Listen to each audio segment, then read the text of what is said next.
All right, now we're going to talk about some important habits that you need to develop. And these habits, they both specifically relate to this course in strategic networking for profitable real estate deals, but they're also just kind of some core things that will benefit you greatly in your business if you can learn these things and practice them and implement them.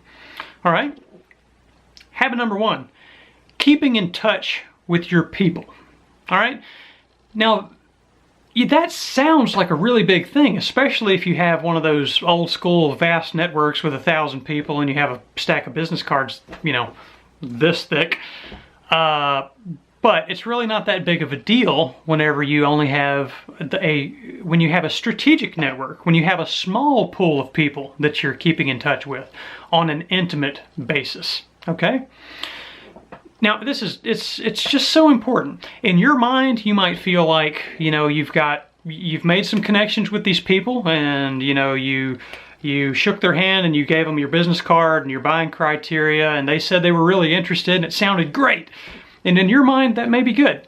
But then, months go by and you kind of forget about each other, honestly, I mean, everybody kind of has their own things going on, their own focuses, and, even though in your mind, you made that connection and it feels good, that's not enough. You got to stay in contact with these people.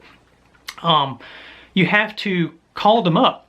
Even if there's not something really specific to talk about, just kind of as a reminder, you got to keep reminding them that connection is there. Just call them up, ask them how things are going. Let them know that you're still interested in houses and see if anything's changed on their end. See if there's anything you can do to help them out. That's what this whole thing is about.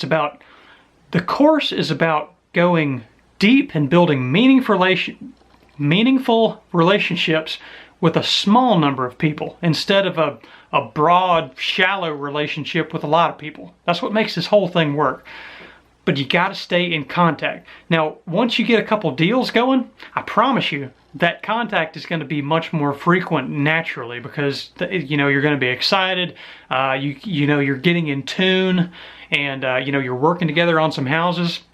That's when everything really starts clicking, especially when you're firing on all cylinders and you have multiple connections that are funneling these deals to you.